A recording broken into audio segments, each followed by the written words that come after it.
It's like you wear the baby as a backpack, but it's on your front, whatever that's called. A papoose. Is that what it's called? A papoose.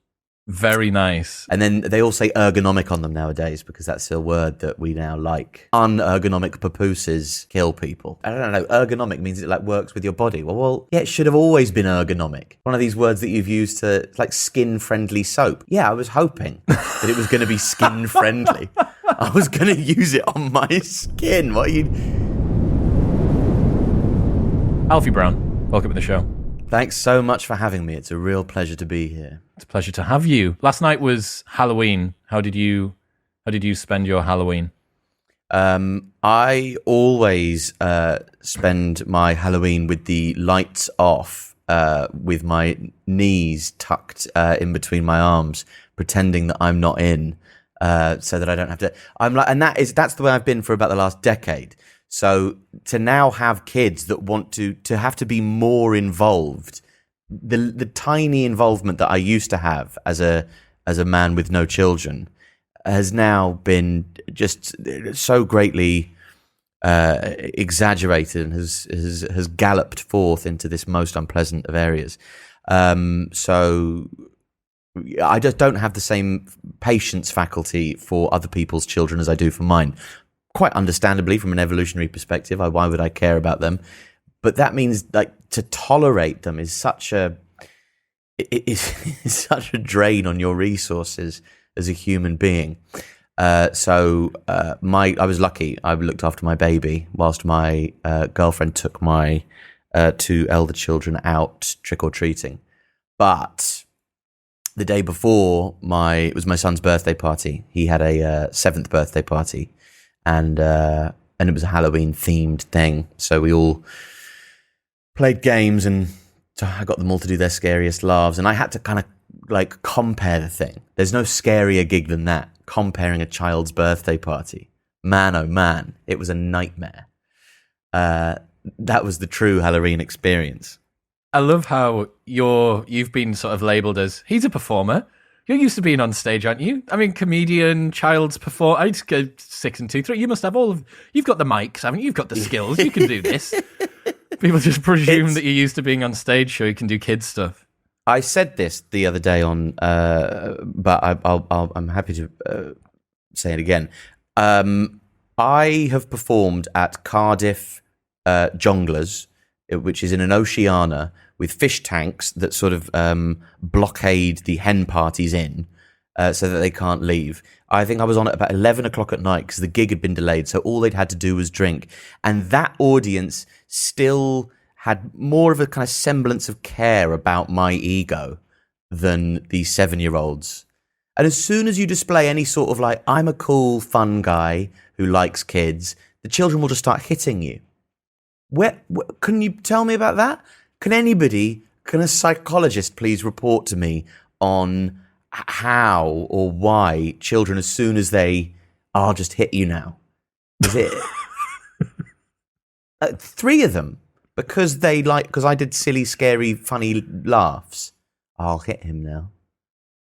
That was them showing affection. Yeah, is it like pulling on my pigtails? Is that what it's like? Like saying, I like you, so I'll hit you because I don't know how to express myself because my brain's not fully developed. Is that what it is? I've absolutely no idea, but I think I did quite a good job. The weird thing is, because of the kind of comedy that I do, lots of people have always, like crappy compares have always taken me off stage by going, there's Alfie Brown. He is available for children's parties. Well, yeah, I am actually. Yeah, and I'm he's pretty good at it. Pretty good at it, actually. Managed not to say anything awful. Did a kind of light-hearted joke. The parents liked it. You know, it was actually a really lovely day. And the crucial thing was, it only lasted 3 hours. Very, very, very nice. I think my business partner he's got 3 little ones. He's got a 4-month-old, a 2-year-old, and a 4-year-old, and 2 dogs, and a wife. And I'm pretty sure that they managed to coordinate an outfit. They were all werewolves, including the dogs, yesterday. So they went out trick-or-treating. And my business partner's got one of those... it's like you wear the baby as a backpack, but it's on your front. Whatever that's called. A papoose. Is that what it's called? A papoose. Very nice. It's called a papoose. And then they all say ergonomic on them nowadays because that's a word that we now like. Because unergonomic papooses kill people or whatever it is. That they do. Yeah, just garrots you. What's it built break for? Your kid's ribs. I don't know. Ergonomic means it like works with your body. Well, yeah, it should have always been ergonomic. One of these words that you've used to like skin-friendly soap. Yeah, I was hoping that it was going to be skin-friendly. I was going to use it on my skin. What are you? Anyway, yes, that sounds good. I wanted to be the Joker. You've kind of got the hair. If you could dye it, you could kind of pull a little bit of the hairstyle off. Yeah, I think so. I mean, depending on which era Joker, I think the one I'd most like to be is Jack Nicholson. And nowadays, I think he's the most kid-friendly. I don't think you can go as incel Joker to a 7-year-old's birthday party. Can you? Black pill. The theme of this kids' party is the black pill. Yeah. Okay. So you didn't do the Joker? No. There just wasn't the time between, working and trying to sell myself, essentially, in the various different mediums that it's incumbent upon one to sell oneself. There just wasn't time to go into the Soho and pick up a big purple suit or whatever it was I would have liked to have done, and I didn't want to half-arse it. So What did you go as then? I went a dad to a children's birthday party. That sounds a lot like non-committal. I didn't actually go as anything. I just went as myself. Okay. I didn't dress up. None of the adults dressed up. So had you have Apart gone as the from my Joker, mum. you would have been the only one. Yeah, but I was as the kind of host of the event. I thought that would have been appropriate, Because it gives you the illusion of authority. Yeah, and I'm the one. You know what I'm for if I'm the one that's dressed up, don't you? You know that I'm the one that's about to be like. You can't. It almost looks weirder that I'm joining in all the children's games not dressed up. I just look like a kind of creepy, over-enthusiastic adult.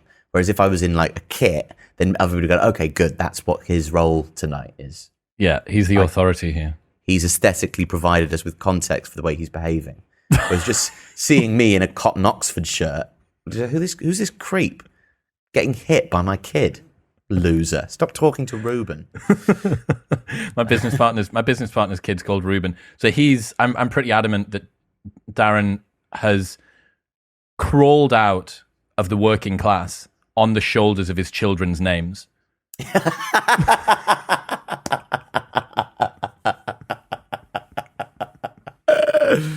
Yes. Ruben, Cooper, and Zara with a H. Wow. Beautiful names, beautiful kids, fucking absolute dream family. But I do have to remind him every so often that he's from Adel in Leeds. And no matter how fancy the names are that you give your children, you're always going to be from that. Yeah, but he's a business owner as well. Oh yeah. So like he's crawled. He has a. We both. I don't think I should say the word crawled, but you can say crawled, I suppose. But it doesn't sound well when a posh bloke says it. Yeah. That's just what I'm always reminding my friend Vaz about, is that kind of class changes. He's much more middle class than I am, just because he came from Hounslow and I came from, a leafy suburb of West London. And now he, likes cooking with samphire and drinking red wine and star of anise. And I don't know. He's actually a brilliant cook. But class is what's the word? It's you can move. It shifts about. Yeah, I mean, that's what my mum did. She was a working class girl, and then became middle class, and then she had a middle class child, and now I'm earning a very working class wife.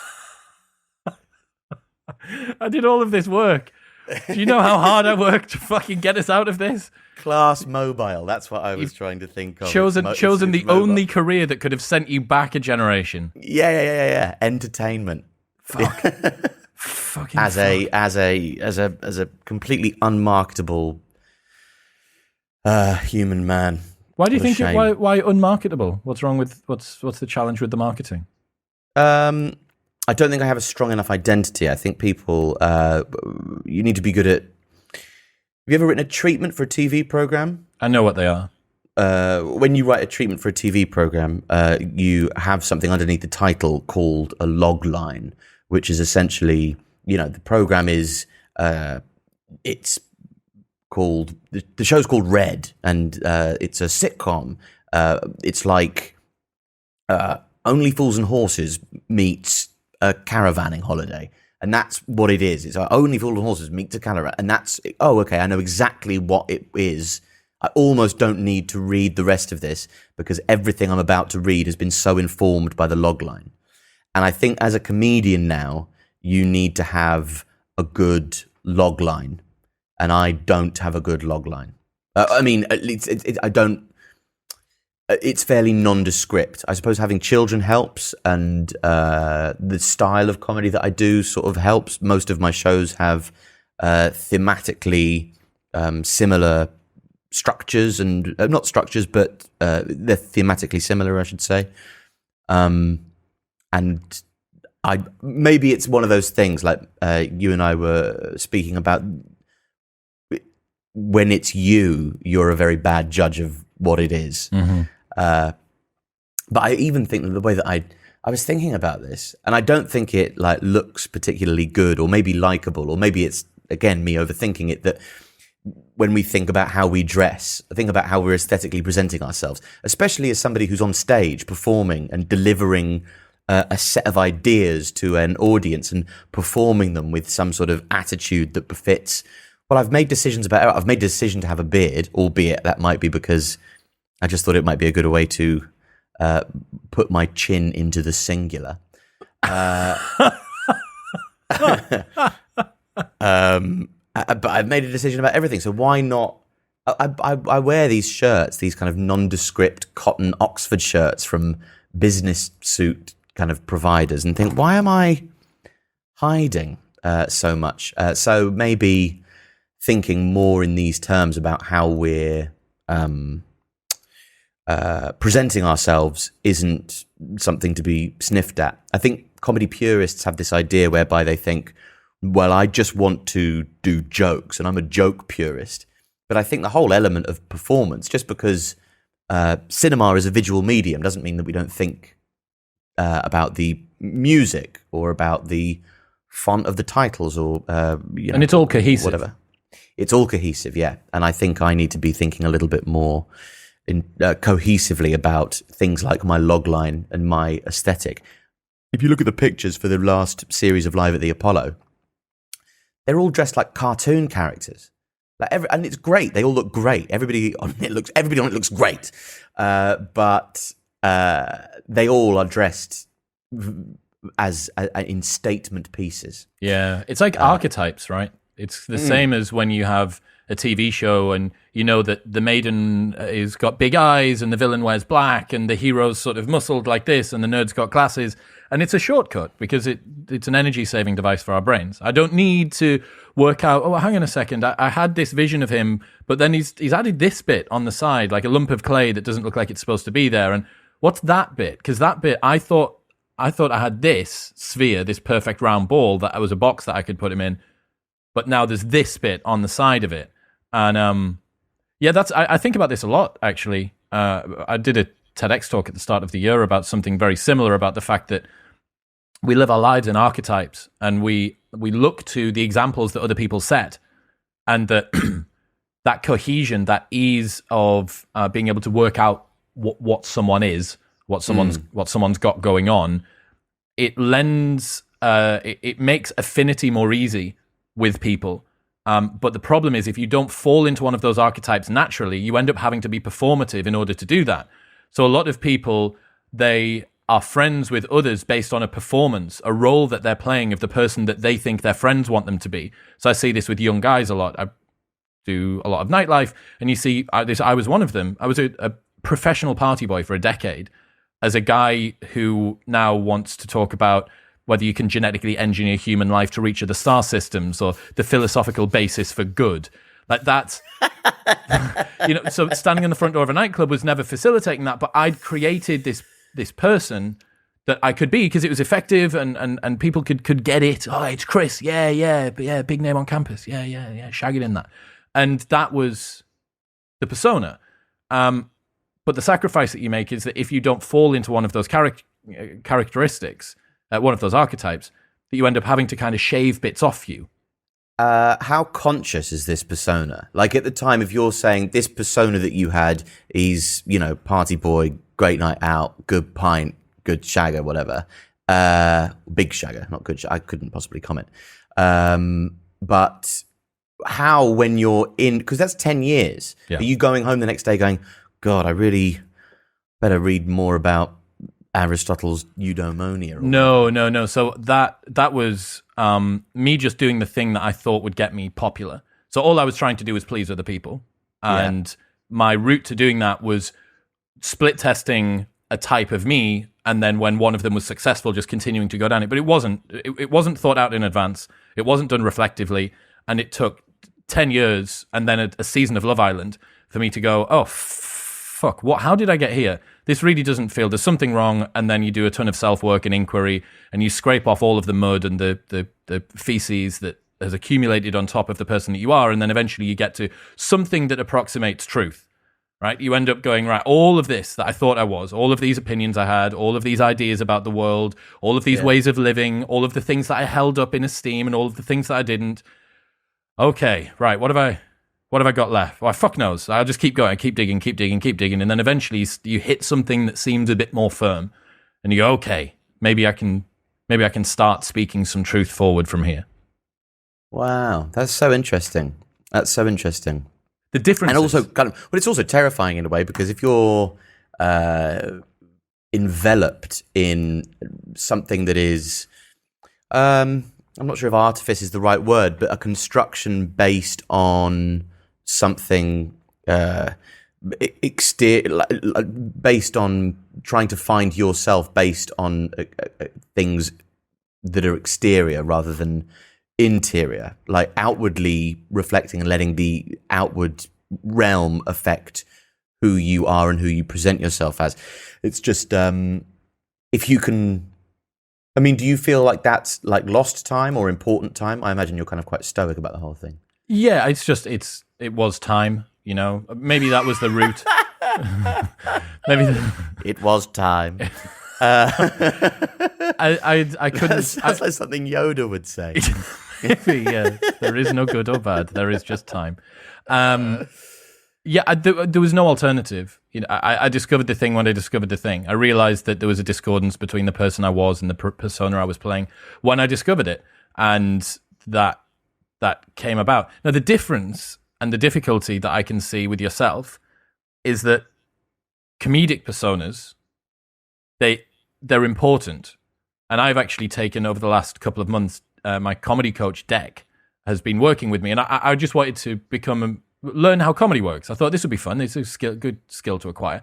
And the first thing that he started talking about was comedic personas, about the fact that you have an offering that kind of positions you in terms of power. It's that I know what this person is when they step on stage, right? Peter Kay, he comes out on stage, very strong comedic persona. You understand, you get him. Someone with a much more sort of subtle comedic persona would be like a James Acaster, perhaps, because it's kind of like a bit like, okay, is he sort of being childish? Is he being kind of like funny? Is he awkward? Is he cool? And then he's pivoted with this most recent one, and he's like pretending to be a rock star type thing. But I think that works in the context of his former shows, though. Like we now that we know who James Acaster is, it's really interesting to see James Acaster break who we thought he was. Yes, that was really, really, really exciting. I think that he was very good at. I think it is more subtle than Peter Kay's persona, I suppose. But I don't think that. I think that James Acaster was brilliant at building this aesthetic, brilliant at building. In advance, had 3 shows that began with R and had a similar style poster, and did them all in a row in Edinburgh, and they were all kind of brilliant, similar but different enough that, similar enough that they were cohesive and different enough that they were brilliant as kind of standalone features. And it's certainly hard to puzzle out. And I think actually one of the things that comedians often undervalue, or perhaps that they don't speak about enough, is that self-awareness. When people, almost more important than wit, I think, is self-awareness. If I know more about you, and this is in small amounts, if I know more about you than you do, you're fucked. Okay? That you're just immediately not funny. It's over. Okay? It's totally over. I cannot know more about you than you do. And that's why when, these blokes do these jokes on stage and they go, the thing about women is, and you go, well, I immediately know too much about you, okay? And much more than you do. You have some, middling to quite severe psychosexual issues that you haven't worked through. And I can't laugh at you now because I have the power and you don't, okay? Sorry, made myself laugh. And, I remember seeing all sorts of, that's why in as tiny amount as you can't go on stage with your zip undone, or like your fly undone. And then everybody goes, well, lost it. Yeah. Okay? You've lost your power. Sorry.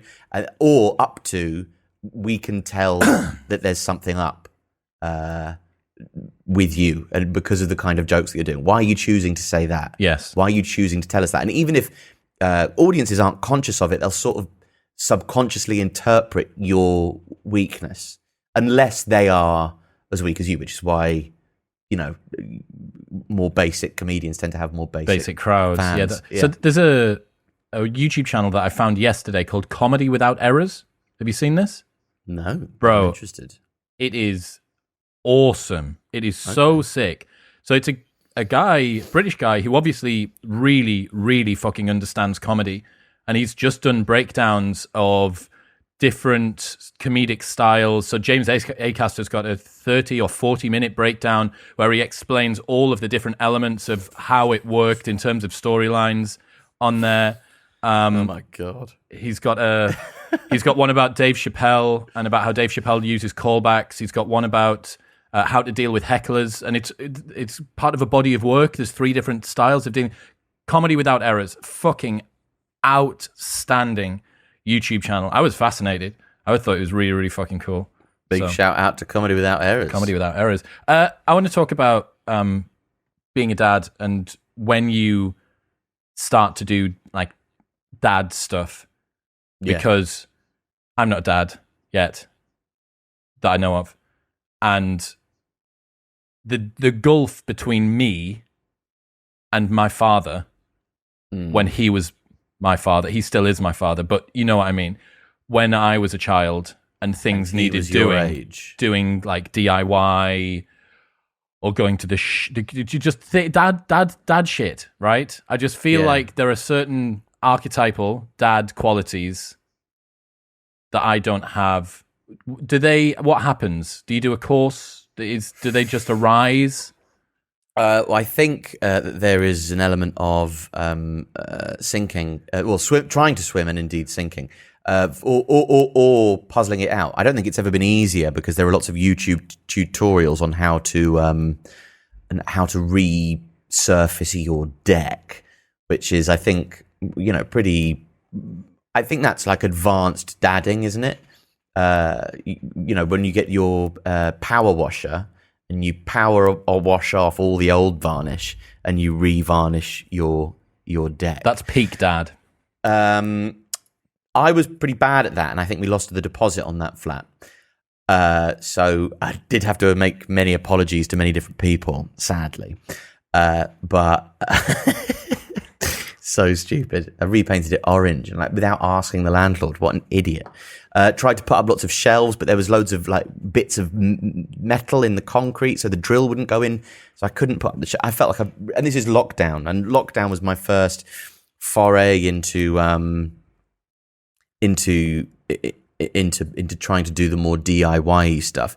In terms of being a provider, I earn significantly less than my partner Jessie. So, I mean, I do understand there is a maybe an evolutionary impulse that you have to overcome to want to kind of come home with a zebra in your jaws and say, look what I got for everybody. Isn't it great that I made sure that everybody's still alive? And there's an extent to which I feel decorative as a father.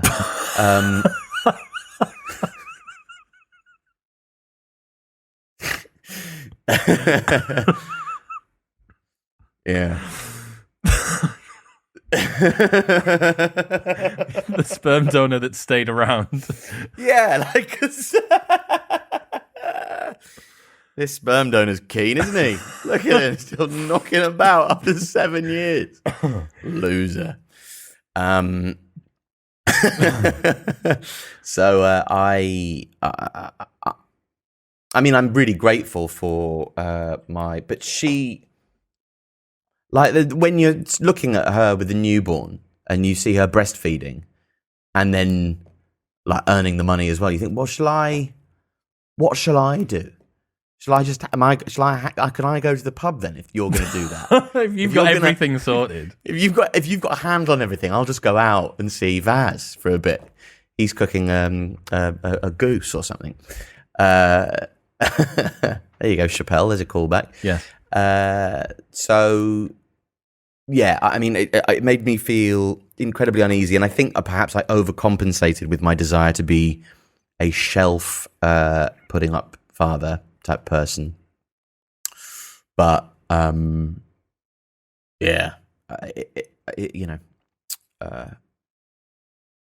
there we are.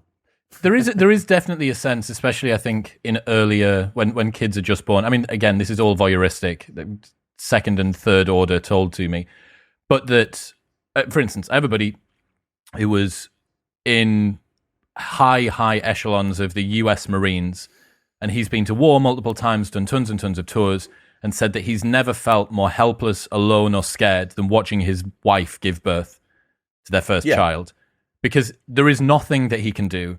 It is entirely on that person. It's completely out of his hands. And he just has to sit there with his fucking hands in between his legs, just waiting.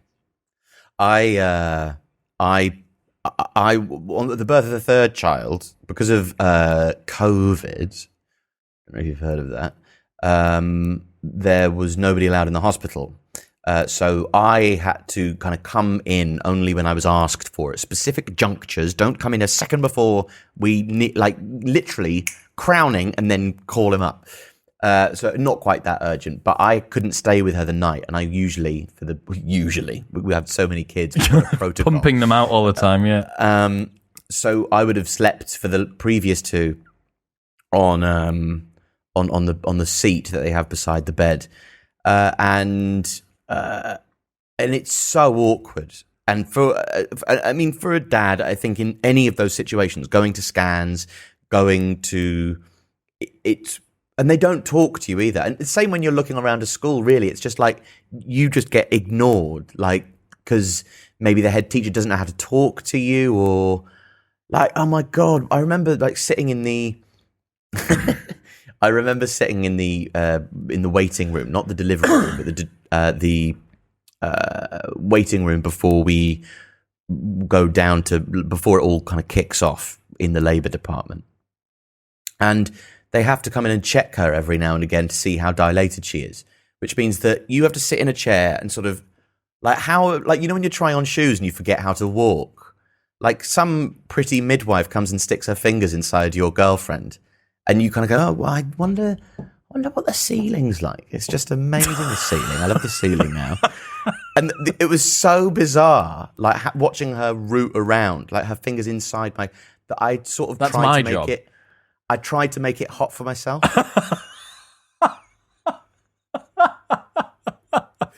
And the sweetest thing is, as soon as she left, I went, that's so awkward. And I said to Jessie, the only way I could get through that was I tried to make it hot for myself. And she went, yeah, me too. Wow. Jesus fuck. I mean, I think that shows that you're a good pair. Yeah, good match. Similar senses of humour and depravity. Yeah. Yeah, and then during so I went home that night and then got a call at 6 a.m. saying, "Oh, by the way, I've just started going into kind of like full labour. So anytime." That usually means you've got about 5 or 6 hours before there's a baby. For any parents will know how insane this is.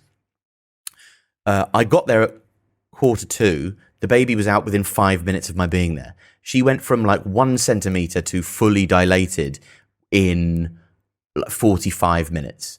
It was insane. And because he came out so quickly, the baby usually has lots of fluid squeezed out on the way out because it's a bit of a squeeze, famously. And he didn't have enough of his fluid pumped out, so he had lungs full of amniotic fluid, so had to go straight into the ICU for like 7 days, and had strep B or something, so had to be in tubes, and we just had kind of visiting hours with the baby for a week. So in terms of that was a real, and she was sleeping downstairs, and I would kind of go home, look after the kids, ordered too much pizza, try and make the most of. Yeah, I'm ordering the liberation because you're not allowed to tell me not to. A bottle of red wine, absolutely have to, and would go in the next day, and the powerlessness extended itself over a week there, and there is a very real feeling of wanting to do right, but there not being any specific guidance or guidebook. My brother is really, really into weightlifting. He finds social interaction a bit more tricky, and I was speaking to him once, and he was sort of explaining to me that the reason why he likes weightlifting so much is that there's quantifiable progress. There is, with social interaction, oh, have I done well? If you could just score me 6.8 on the quality of the chat, that would be amazing, just so I know if I'm making tangible improvements to my ability to interact. Whereas weightlifting, I bench pressed X amount last week, I bench pressed X amount this week. My body fat percentage, or whatever your goals are at home, is X, and now was what, and it's easily, there's numbers there that you can look at and go progress. And I think with shelves, I can put shelves up and go, look, some shelves, but I can't get scored or like, was I good at being a partner during the delivery of a child, and then for the subsequent week whilst it was in the intensive care unit? I have no idea, which is sort of frustrating. You just have to trust that you did do something that constitutes your best, and you were well-meaning. Like whenever I'm awful at talking to people when they've got a serious illness. If somebody's got a serious illness and I talk to them, I kind of go, hello, and all I can sort of think to say is, how are you? How are you? But you don't want to say, how are you? Because I know that you've got like a disease and it's bad. So you can't go, how are you? Because we both know. So what should we do here? Should we just go, I'm sorry that you've, and it often is that you should say something as simple as, I'm so sorry to hear about your illness. That's absolutely shit. Yes. But then you don't want to say illness to them, because that might have been the 5 minutes that day that they were just forgotten. They were thinking about, Alfie's coming over. He's going to cheer me up. Alfie's coming over. He's going to cheer me up. And then you go, disease. And then you go, oh, fuck. Just managed to get that disease out my head. So, yeah, life is a constant array, an obstacle course of social pitfalls and wrong things to do. And thank God we have shelves to put up and weights to lift so that we can fucking get something done. So that at the end of my life, I can look back on a series of shelves and weights and think, at least I achieved left something. I left this for the world. Yeah. I think that's why I like getting my earwax out my ears so much. I've produced something. That's a fucking low bar. So I heard this story from a psychologist I spoke to a couple of months ago. And he said that during World War II, there were these patients who were completely catatonic in psychiatric wards in London, completely comatose, unresponsive, just roll them over, clean the bedpan, feed them, however you feed them. Nurses would do this thing. Unresponsive for years and years and years. Bombs start falling during the Blitz, and there are fewer ambulance and fire truck drivers than there are ambulances and fire trucks to drive. So there's this shortage, and these men, mostly men, most people in psychiatric wards were men. These men got up. People that had been comatose for years and years and years got up out of bed and started driving fire trucks and ambulances around London, helping out. And his point was that male mentality in terms of goal setting, also depression, but principally goal setting, is done based on trying to do things. If you give a man the ability to, a goal, the ability to achieve it, he'll crawl over broken glass with a smile, was his argument. And you see this with these men, that they were motivated out of a completely comatose state to go and do a thing. And I think that that's the difference when you look at what women are motivated by. You know, a woman, I would guess, on average, more so, would be happy just being emotional support. If women had children with other women, or, you know, in lesbian relationships where one of the girls is pregnant or whatever, the one that's in the corner is perhaps more likely to just, I was there for emotional support. I felt, whereas your compulsion to do a thing, is actually quite restrictive. Yes, I think during lockdown, a lot of the time I said, when people would say, you know, I wasn't too much of a drag that I said this to absolutely everybody, but, you know, when my mum would ask me how I was, I would often say, oh, well, not so good actually, because I've had my purpose taken away. And feeling like your purpose is now, well, it's gone. That does send you, you know, not to the psychiatric facility, although, you know, given, you know, let's do a fourth lockdown and see where we are. I incredibly depressed and missed it all so much. And I think I spoke to my hairdresser, who I do go and see on a quarterly basis. And he said, first haircut I got after lockdown, I said, how did you find it? And he said, I just missed being good at something. And I, that's such a good quote. Yeah, I almost started weeping. I miss being good at something. Yeah. And I mean, I started trying to do bits and pieces, and I started doing Instagram lives in the hope that might, put a little nicotine patch over the craving.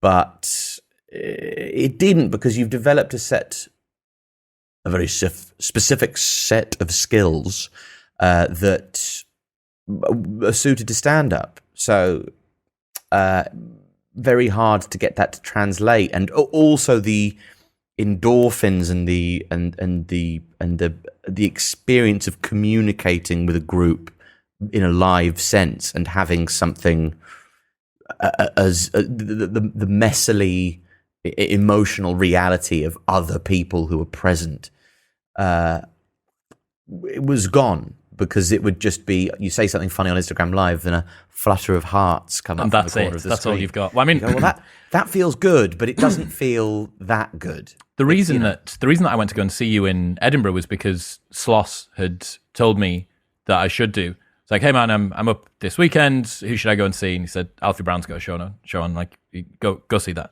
And but he said the same. He was having arguments with his girlfriend, now fiance, that he has the most perfect relationship with, because he needed her to love him like 500 strangers a night.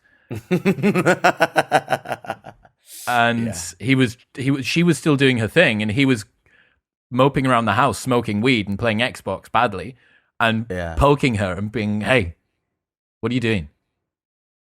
Hey, love me. Yes, I think I did a lot of... I can remember once my girlfriend was trying to watch that Sally Rooney thing that seemed to... It's like after every single episode, you go, how was that only 20 minutes long? It felt like it was going on forever. Anyway, I remember bouncing on the trampoline, and because we bought the kids a trampoline during lockdown, and just like a little exercise trampoline that old people use to strengthen their bones. And she was trying to watch normal people. I was bouncing on the trampoline, staring at her, kind of like, why aren't you looking at me? Like, why?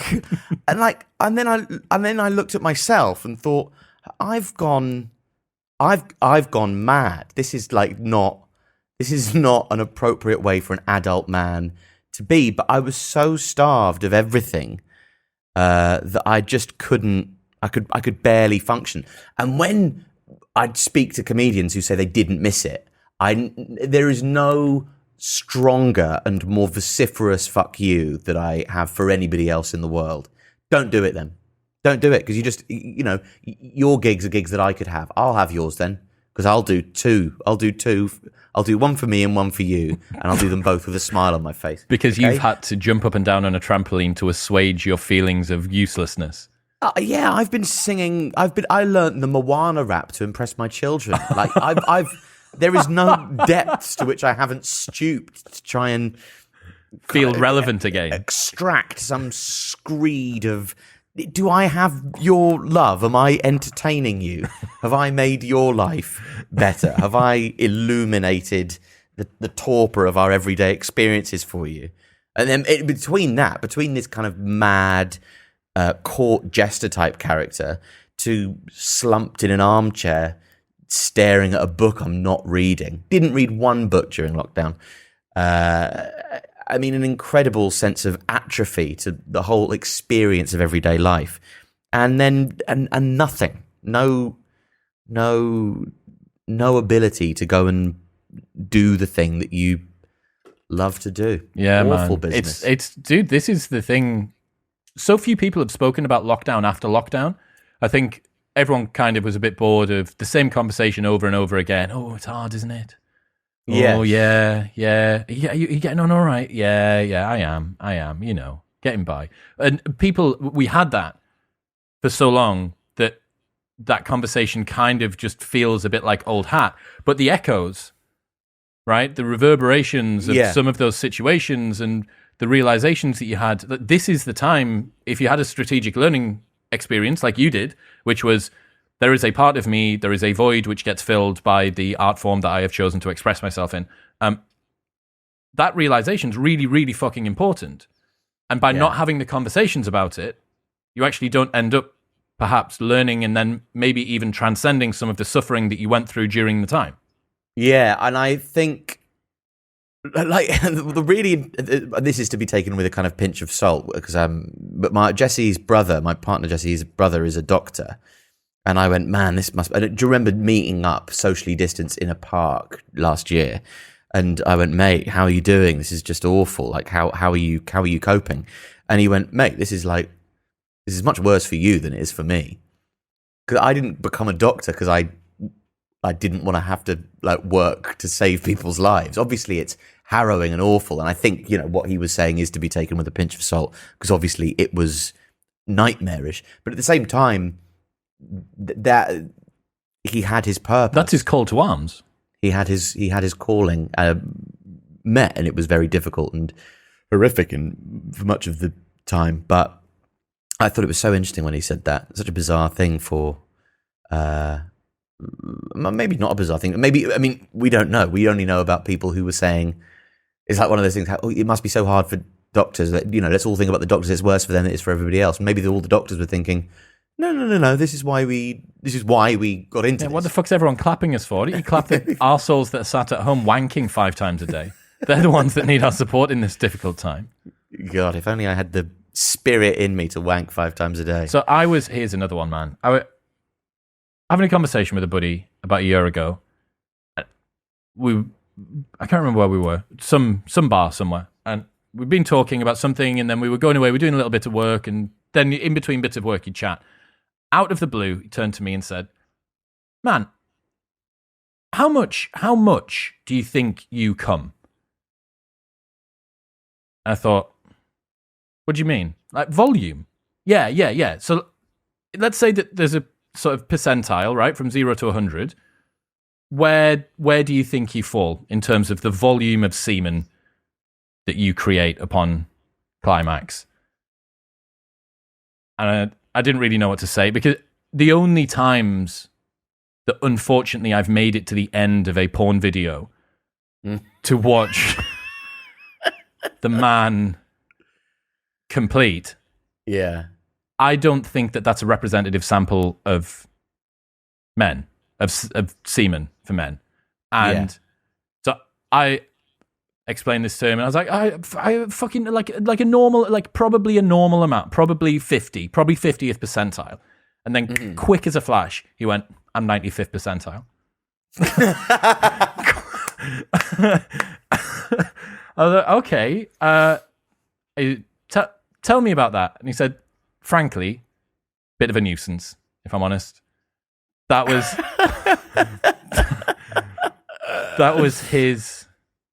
I worked out when I was, I think, about 25 years old that I'd been wanking at that point for about 13 and a half years, and I probably hadn't missed a day. Of an average, I'd been going every day. I worked out what the average cum volume shot weighed, what it was for a man. So I started working 13 and a half years ago. At that point, my kid brother was 13, so I started wanking around the time he was born, although I don't think they were related incidents. And I've worked out that if I'd saved all my cum, like in its weight, since the day I started wanking, I'd have about 7.5 stone of cum, which is about the weight of a 13-year-old boy. So, interestingly, like human beings grow at the same like amount that you shed every day in cum. And I could have, like, if I'd saved it, I could have made my own, like, cum brother. Okay. Some disgusting X-rated snowman. Yeah, it's from the people who bought you the human centipede. It's cum brother. It's cum brother.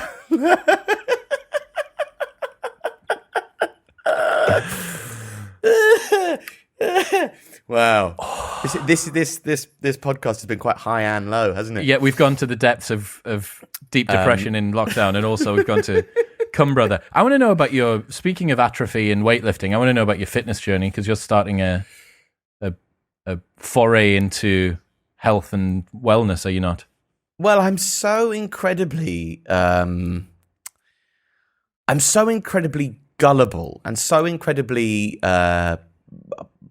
like, I have a sort of fantasy idea of the man that I would be, and if you look at him in his in his complete form, all of his facets are incompatible with each other.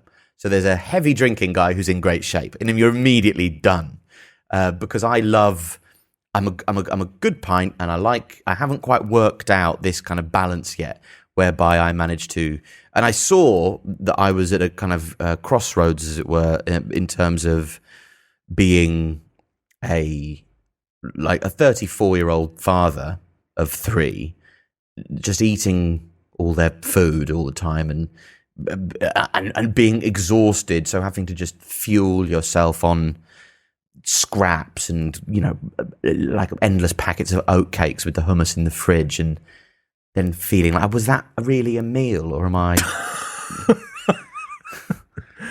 I should still eat a meal. I'll eat a meal as well. So I just don't think I had very good habits. And then, like, you know, loads of red wine and great beer. Anyway, I mean, so a fitness journey. I'm not sure. Like, fitness is quite a highfalutin word to, you know, I don't want my knees and my heart to give out by the time I'm 45. Journey is the kind of journey. I'm avoiding the diseases of kings from the Middle Ages. If I can evade gout by 50, I'm going to consider this a success. I don't want gout. Although, you know, gout is a kind of like an emblem of it's a fucking really badge good of honor. Time. Yeah. It's like how soldiers get a Purple Heart. You know, people, louches get gout. Right. So you're trying to just extend your mortality a little bit. I've started doing high-intensity interval training courses. I don't like spelling HIIT because it's got 2 I's in it, so it sounds crap. And I do them with energized and wonderful, gorgeous men and women shouting at me. And in a gym or at home? In a gym. I go to a gym. Yeah, they're like a fitness class people round the corner. And it's brilliant. And actually, that's the best thing I've ever done. When I'm at the gym, I spend the whole time, you know, on Twitter getting angry and listening to a podcast and yawning at the bench press thing. So, and I don't do any cardio because it's too awful. So and I don't. Also, it's the same. Fitness to me is the same as having a podcast. I just want somebody who knows everything to be able to go, here's how long the podcast should be. Here's what you should do on YouTube. Here's what you should cut up onto Reels. Here's how often you should do it. Here's the best day to put it out. Here's if you should do Instagram TV as well. Here's how to market it on Twitter. There's all your information. Go away, do that. And if it's good, then it'll work. And if it's not, then it won't. And it also, if it's not good, it still might work because, and if it's good, it's still, I mean, who knows? But, at least you know that you're doing the right thing. And the fitness thing as well is like, oh, shall I eat slow carbs? Shall I focus on my gut health? Shall I eat butter coffee and it's just disgusting. And I'm, predominantly vegan anyway, so it would have to be sunflower butter coffee, which I'm not even sure really works because I'm not sure if the science abides by sunflower butter coffee. Or should I just cut fat out? Or should I just count calories? Or should I do intermittent fasting? And all of these things. Can I just have somebody say to me what's effective, please? And then I'll just do it and have done with it. And it'll be so much easier to keep off this this layer of dad fat that I've accumulated over the last 3 or 4 years. And if I'm keeping it off that, that's easier, isn't it? It's easier to keep it off than it is to get rid of it. Correct. Yeah.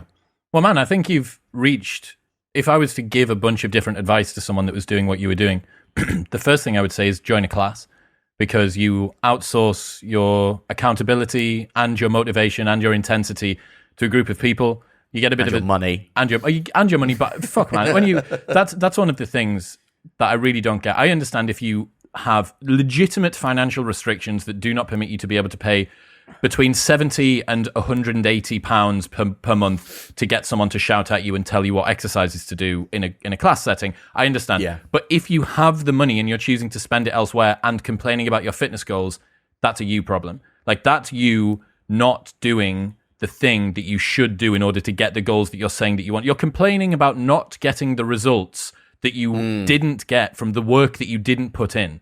That's what your problem is. So classes, number one, like, it's so good, man. So I've been training for 15, 16 years, and I still rely on classes when my motivation's a little bit low. So I'll just go and do them for a few months, build a little bit of motivation back up, and then coast on some programming if I want to do a little bit of stuff myself. That's awesome. And coast on programming. Yeah, so what you pay for, or the compromise that you make with a class, is that if there is a particular modality of training that you want to do, let's say that you really want to work on getting your resting heart rate down or improving your cardiovascular fitness, or you want to spend some time doing hypertrophy because you want to gain weight, or whatever it is, you are at the mercy of whatever the class is doing. And you can find different classes. One class may be a bit more lightweight and more cardio, one may be a bit more heavy, one may be a bit more complex. But you are never doing precisely the program that perhaps you would want to do. Let's say you want to work on your chest, and the classes only do chest once a week, or not at all. So that's the sacrifice that you make. But I find that if you use the classes for motivation, and then you can kind of coast back into some custom stuff if you want to do that or not. And then with regards to the diet and the other things like that, that is a fucking minefield. I have a bunch of buddies who they've made their careers out of telling people that almost every different diet that people are trying to sell you is fucking horseshit. And counting calories is literally all that matters. And there is an entire industry, a counterculture industry of people they've made their careers out of saying it's just fucking calories, bro. Yeah. I like all that. I'm fond of it. But it's not. Surely it's not, because then if you have, it obviously to an extent, because then you have to kind of get things like, enough protein so that you're servicing, and like you could, it might just be calories, but you might be, what you're eating and the quality of food that you're eating will have a huge effect on your mood. If you do loads of great exercise with some gorgeous man shouting at you, and you eat, I don't know, honey. Haribo. Only honey. Then you'll feel shitty. Like in a really bad mood. In terms of weight loss, it is literally just calories. Now, you can improve your weight loss and your mood and your gut health and everything else on top of that and your performance by getting your macros right. So you've got maybe a bit more protein than you think that you might do, and you avoid processed carbs, and you avoid too much saturated fat and blah, blah, blah. But I think what most people do is they repurpose diets like keto, which is a restriction diet, or intermittent fasting, which is a restriction diet, or Atkins, which is a restriction diet, or vegan, or fucking pescatarian, or whatever it is. Most diets come down to restricting some different food groups that you're not supposed to eat. Yeah. And then people go, well, look, I lost weight on this diet. And you go, well, yes, obviously, because you cut out 2/3 of all foods. And then someone else did the complete opposite diet, cut out 2/3 of all foods, but 2/3 of different foods that included the foods that the other person ate. So I understand why it's complicated. I think also a lot of the fitness kind of the culture around it and the way in which people talk about it and try and puzzle it out is difficult for me to. First of all, there's a kind of whole vernacular to penetrate, and like you said a bunch of things of programming modes and stuff. I kind of can't. And there's also, and this is really stupid, and it's something that I'm prone to do quite a lot, whereby I'm cynical about something because I am jealous of it or suspicious or have preconceived ideas about the archetypes involved, I think, as it was, like fitness idiots being fitness idiots and talking all their jargon. And I'm prone to think that at the same time as wanting all the, like, but I look at them and go, but it'd be great to look like you, obviously, but shut up. So that's where I am with it. And then I look at my heroes and think, who? Nobody that I loved was, going on about their, speaking openly about their fitness goals. Christopher Hitchens never once mentioned his fitness goals, but then he is dead. Hitch did die. Like way too soon, because by his own admission, he burnt the candle at both ends and it shone a bright light. So I think I'm not going to stop drinking. I mean, my job takes place mainly in the pub. But I do want to find a way to balance the life that I would like to lead with being healthy and feeling energetic and not having such ruched eye bags the whole time. I honestly think if you do 4 good classes a week and you're under the age of probably 45, that you can pretty much get away with whatever you want, unless you have a metabolism that's a bit suboptimal, or you have a propensity to gain weight quite easily. Like, if you're training consistently and hard and you're doing progressive overload, I struggle to see if there's people that go to the classes that I know of that literally do not care about their diet. But if you're training 5 days a week and you're doing it quite hard, they're in fucking great shape because their body's just desperately trying to accumulate whatever it is, that lovely Merlot from last night and the remainder of the cupcakes from little Johnny's birthday party for Halloween. And it just thinks, well, he's fucking pushing us really, really hard here. We need to... we find, right, get the cupcake. Have we got any more Merlot left? We'll use that. I do always find the mood is quite a good gauge of what's going on. I think because I was doing these classes and thinking my mood is absolutely in the toilet. But I was eating really well, or healthily, and then I need to be. My body would eat. This would be me eating well for a sedentary lifestyle. So now that I've got gorgeous bloke screaming at me for 60 minutes, a few times a week, I need to recalibrate what eating well means, because that is absolutely not sustainable. I tried, here's another thing that I tried that I was thinking about, because you talked about getting into soup, I think, when I saw you live, but you did something to do with soup. And it made me think about a brief period where I tried to get into candles. So I thought... I wanted a thing. You feel like you need a thing. Yeah. You want this is going to be... So what are you into? Oh... Is this during lockdown? Yes. It feels like a lockdown obsession. Correct, yes. So beeswax, soy wax, all different incense varieties, ones that burn in and they combine and the wax is kind of together, but then when you burn them, it congeals and you get multiple different. And I really got into candles, and it got me thinking about people that want a thing quite badly, and I wanted a thing, and I tried to make it candles, and all that I achieved was I coated the ceiling of this room in so much soot that came off the candles that I actually needed to get it paid to be repainted. Oh, good God. That's really funny. So how long did it last for you, this session? Probably about 4 months, I think. But probably between 4 and 6 months. Because I'd kind of done it once before and not really committed. Thought that might be my thing. And now the nail's in the coffin that it's not my thing. Christ. How old are you? 33. And how many things do you think you've taken on post the age of 25? Do you think that have been... I mean, this is one. Yeah. So most of them have been commercial projects because I'm a ruthless, sacrilegious capitalist. Yeah, precisely. Yeah, who is trying to fill the void with money. But fair. Not as many as a lot of my friends. A lot of my friends have tried to do the thing. How about you? Have you been getting a thing, or are the kids? Kids are kind of a thing. Kids are kind of a thing. I suppose. No, I've fantasized about a thing. I've motorbike. No.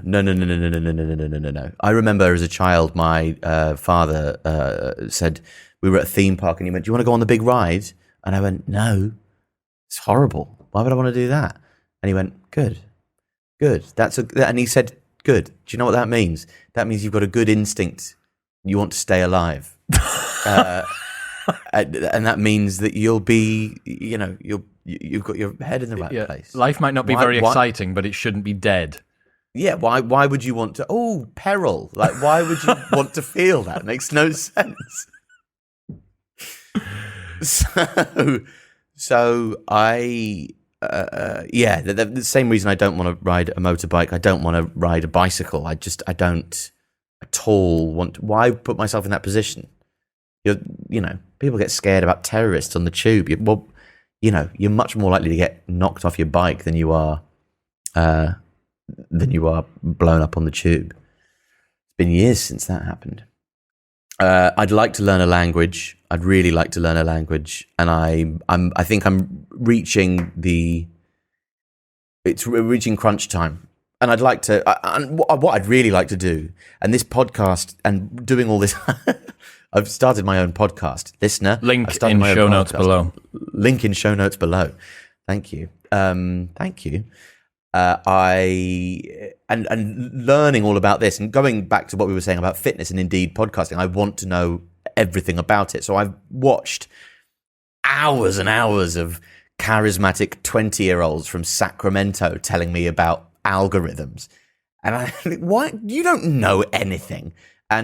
But what I do feel like is that YouTube is incredibly, incredibly exciting. The whole idea of being a YouTuber it's sort of a pejorative term, YouTuber. It's like, well, YouTube's just you don't call Ingmar Bergman a cinemarer. It's just where it's on, isn't it? It's literally anything. You can do a feature film and stick it on YouTube. Does that make you a YouTuber?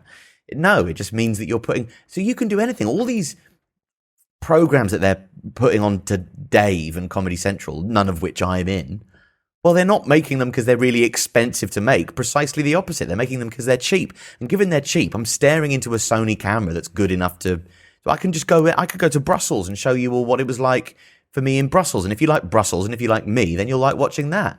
And it doesn't have to be me being a YouTuber there. It can be me engaging in a funny and intellectual way with the experience of travel with somebody or not with somebody, and I could film a bit of the gig that I do there, and or I could film my own feet and draw faces on them, and I could do whatever I want.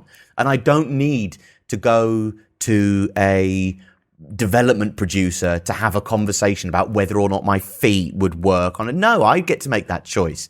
And people speak about, you were speaking about the algorithm to me before. Like, I'd much rather compromise with an algorithm than I would a development producer. At least the algorithm will be honest with me.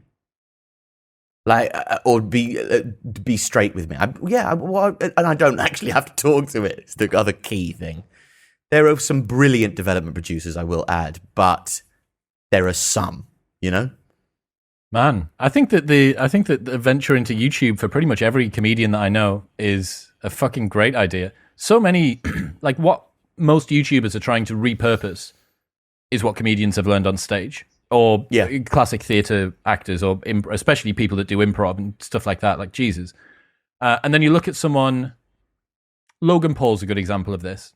So love him or hate him, that guy is a fucking media genius. So you put him in front of a camera, and his ability to control the cadence and the timbre and the tone and the way that he speaks and what he says is fucking, it's media training. It's post-media training. And he's so fucking effective. And he learned it by just doing daily vlogs for a bunch of years. And he fucked up and made some mistakes or whatever. But the guy is shit hot, absolutely shit hot at what he does. And you think, every comedian that I know that does podcasting or YouTube is a killer. All of them. There isn't anybody that you port across onto this medium that's done it for an appreciable amount of time, standing on stage, that isn't fucking well more competent, because they understand about pacing and they understand about joke structure and they're comfortable with silence, all of the things that takes a normal person that does this forever, with no feedback, with feedback from a silent lens that looks like the void. That's the harrowing thing about it, is that you speaking into this and going, hello, this is my podcast, and then suddenly it's then it's out there and you go, oh, was that funny? Am I bad? Shall I go away for a long time? Like, what am I? And what was that? And was it good? And oh God, what did I say? And it's the immediacy of the feedback, and the beauty of stand-up is that it has to die in the room. It's beautiful because it dies like a flower. Ephemeral. Exactly. And that's what's scarier about stuff like this. But I mean, there is an extent to which, well, if the thing that's going to get made that I'm going to be on TV would just be me traveling about and meeting people anyway, well, I can do that. Shortcut it. Yeah, exactly. Speaking about Logan Paul, I think that's so interesting, and I will look at his videos now, despite the fact that there have been, moments of bad man about him. Love him or hate him, as you say. I actually have no idea what it is he's supposed to have done, so I'm not sure how. What you're supposed to love or hate about him, yeah. How extravagantly I should be going, no, boo, awful, or like, to be woke adjacent. So yeah, there's a really good YouTube video by a guy that I love called Nerd Writer. Have you heard of him? No. Brilliant video essays, and does a brilliant one on how Donald Trump answers a question. And there's exactly the same. There's like the simplicity of the language, the fact that he structures every single one of his sentences in an answer to have the key word, tremendous, bad people. Tremendous, bad people. We get the key word of what he wants to get across. It's going to be horrible. It's going to be horrible. Tremendous, bad people, bad people. And it's every single line you could take out of context and know exactly what he's saying. He examines the reading level of all presidential nominees over the past few years. And so Mick Huckabee and Bernie Sanders are way up there at A-level reading level. And then you've got like Clinton down a bit, and other Clinton down a bit, and you've got George Bush down a bit, and then you've got way down at like kindergarten, sort of just above like early years reading level. That's how Donald Trump speaks, and that's why everybody gets it, and that's why everybody understands, and that's why everybody immediately. Well, I know what that guy thinks. There's no two ways about it, and it's not about how many people hate him. Like the interesting thing when Hillary Clinton was campaigning, I thought they had this slogan, "Love Trump's hate," Well, it did, because the people who voted for Donald Trump loved Donald Trump. And the people who didn't vote for Donald Trump didn't love Hillary Clinton. They hated Donald Trump.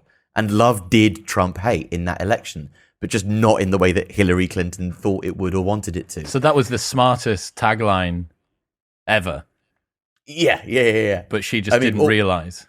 Yeah. Well, I mean, it was, smartest tagline for him. Yes.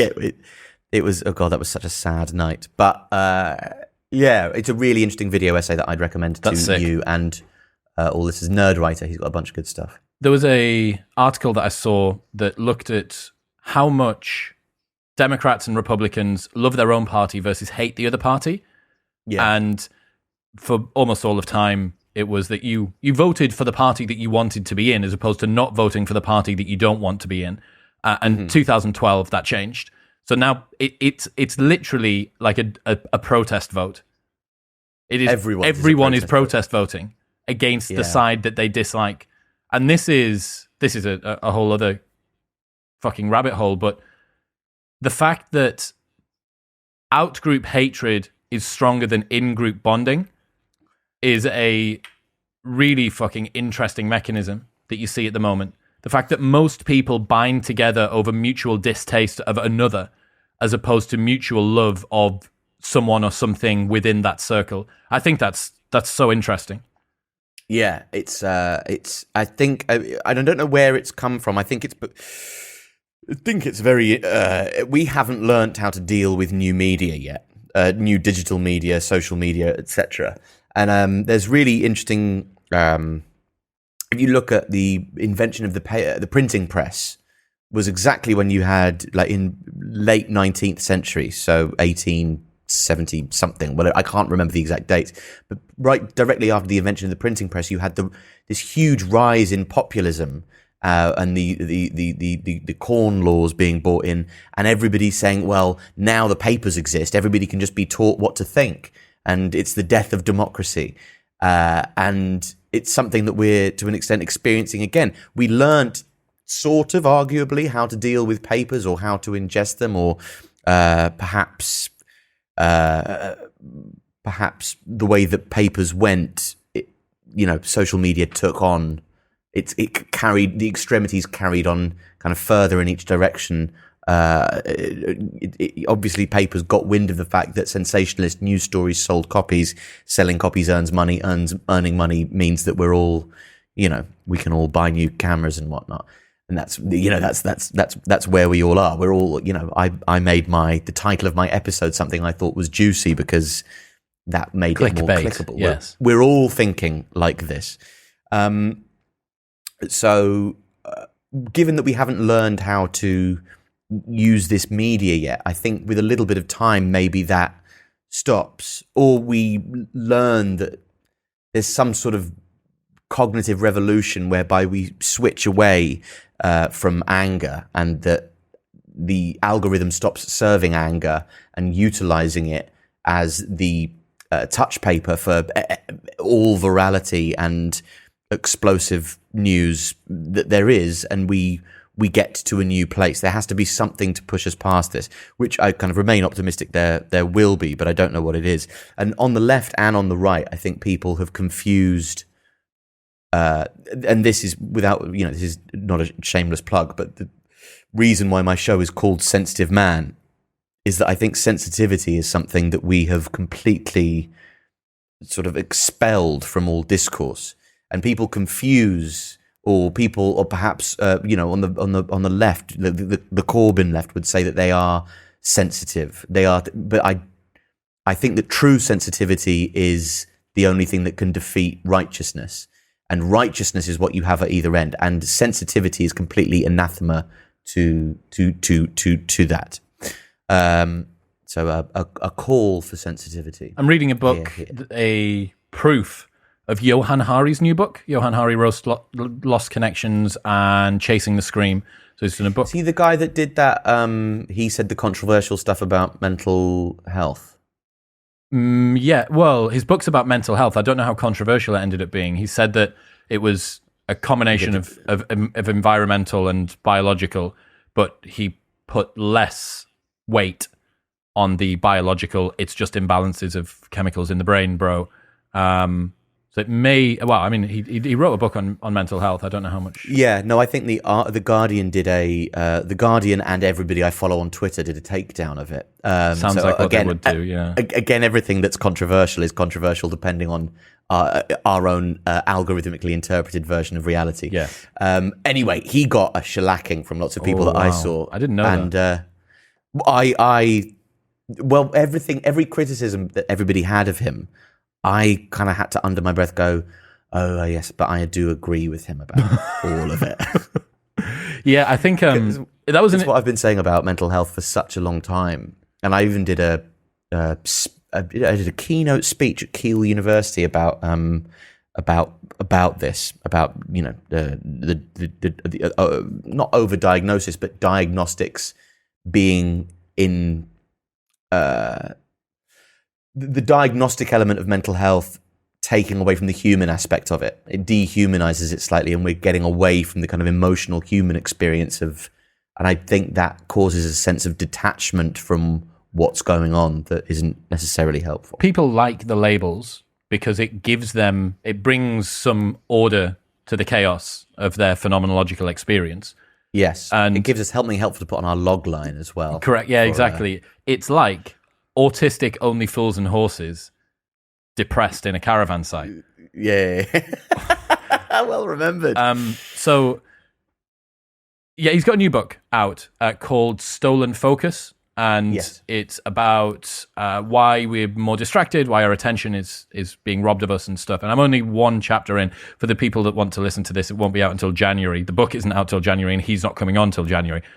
But it's a big book, and Bloomsbury sent me a super early proof. And it's really interesting, really fucking interesting. And the first chapter talks about the fact that we have more information coming in than we can actually filter, that we have a surplus of information. And what it causes us to do is we need to utilize filtering in a way that we never would have had to before. So humans are information foragers, where squirrels look for nuts in trees, we look for information because information kept us alive. The problem is, for almost all of history, we had a scarcity of information. We would get a story, we'd hear the same fucking story from the elders of the tribe 150 times, and that's how you get stories and myths that are passed down, right? It's passed down and passed down and passed down. You've heard it so many times.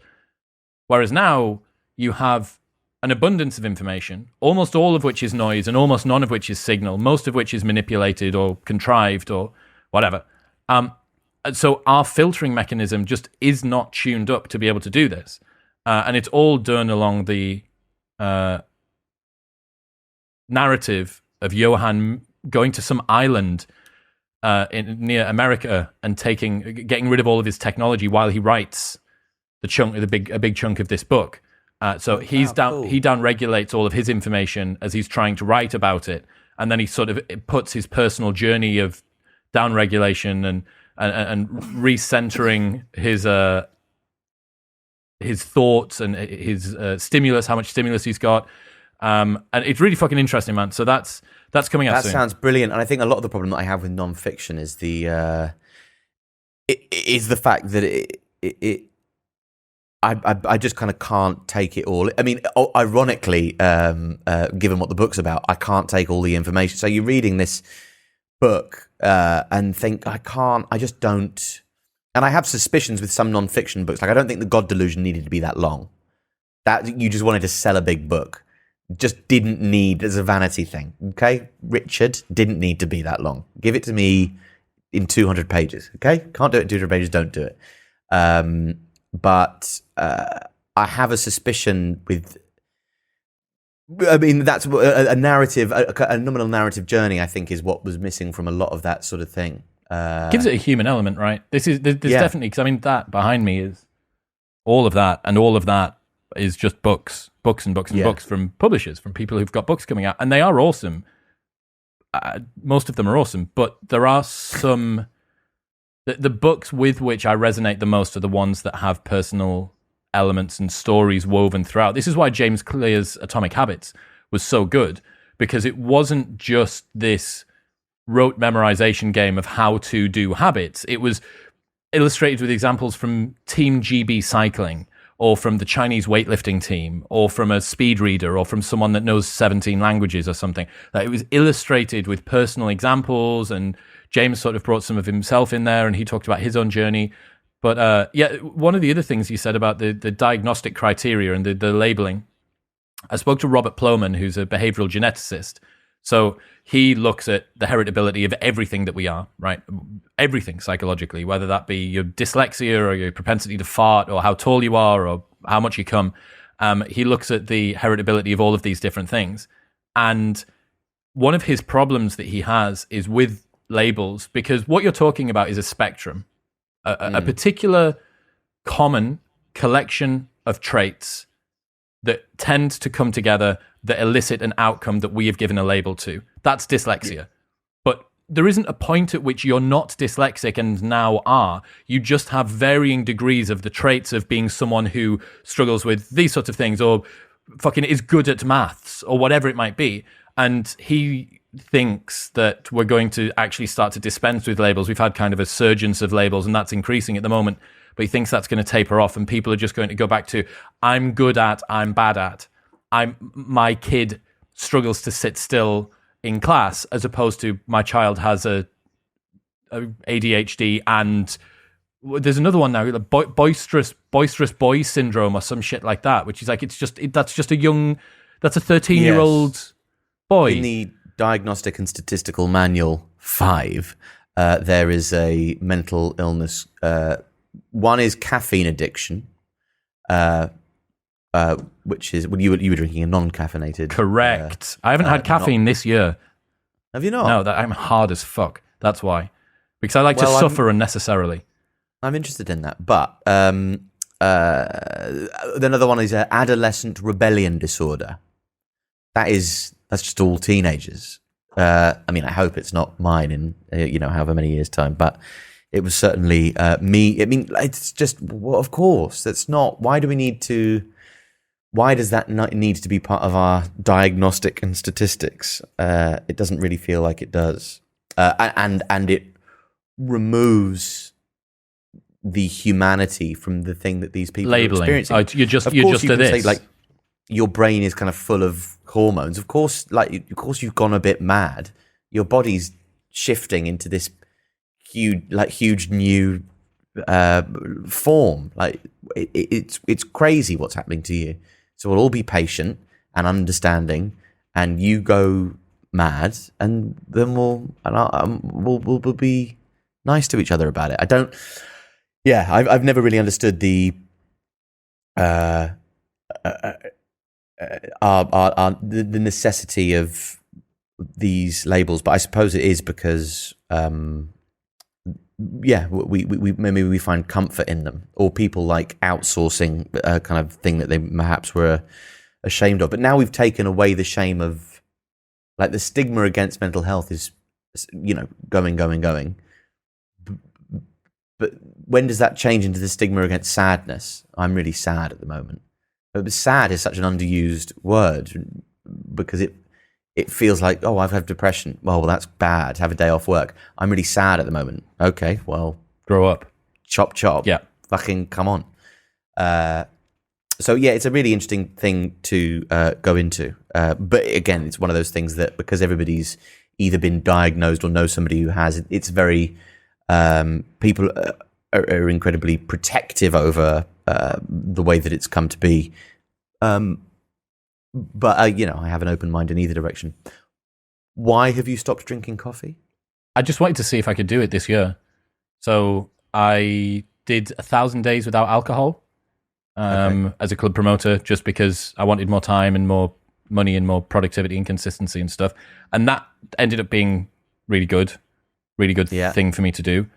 Did you stop? Did you end at 1,000 days? 1,000 days? 1,000 days, yeah. So I've done 6 months and a year previously, and then decided I was going to do 2 years, and the 2 years would have taken me into the middle of lockdown. And I thought breaking it during lockdown feels a bit pointless. So I'll just keep going and then set a new target. And the target was 1,000 days. So that was good. And then I just decided at the start of the year. You started drinking again. I'm now back drinking alcohol, albeit at the most lightweight levels you have I'm back to, I've regressed back to a 15-year-old's tolerance of alcohol. It's terrifying. Really? I stopped drinking for 2 years, and when I came back to it, I knocked off 8 pints of Guinness. Shit the felt bed. Absolutely nothing. Really? Yeah. It was wow. So bizarre. Oh, dude. One beer gives me a buzz. Now, one Sol, a 330ml Sol, gives me a buzz. Like I'm sneaking it out of my dad's cupboard when he doesn't know. During lunch break from college, between AS Sociology and AS Business Studies. Come back home and sneak a Sol because that's what the rebellious kids do. So, and then caffeine. Just thought I quite like the idea of not being controlled by a substance. Big fan of personal sovereignty and just thinking, right, okay, well, let's see what happens. Nothing has happened apart from the fact that my sleep's improved. Nothing. I didn't get headaches. I didn't have withdrawal symptoms. How much coffee were you drinking? Because I gave up coffee for about a month, and my back pain was unbelievable. Back pain? When I gave up. Oh, when I gave up coffee, I could hardly sit down because my back pain was so bad. Have you researched what's related between coffee and your back? Oh, yeah, it's your kidneys. It's your kidneys going, what the fuck is going on? Where's all our stuff? Who's taken all of our stuff?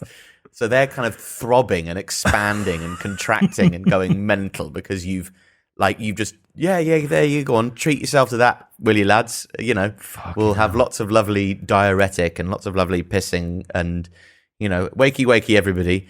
And so I think if you are going to quit caffeine, the way to do it is with green tea, pills, and then just come taper off them down gradually.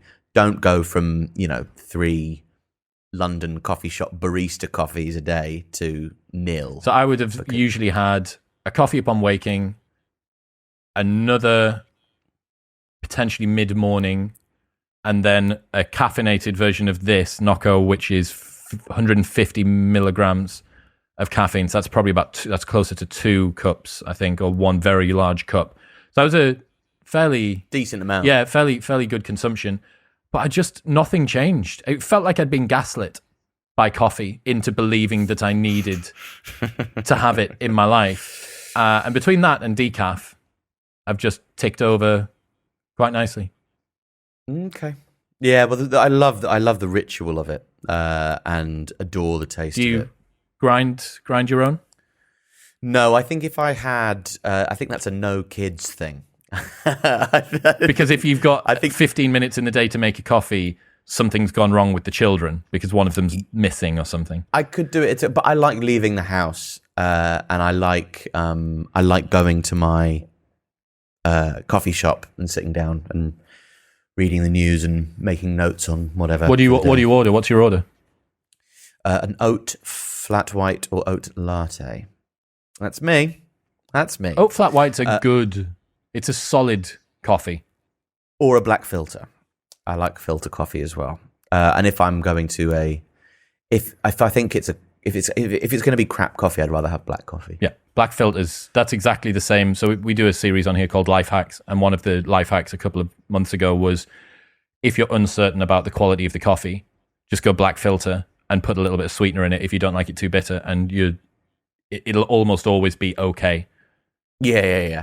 Yeah, whereas a bad oat latte is just undrinkable. Unfeasibly bad. Alfie Brown, ladies and gentlemen, where should people go if they want to harass your podcast? Ladies and gentlemen, it's on YouTube. It's also on all of the other places where we find podcasts. Don't know where you listen to yours.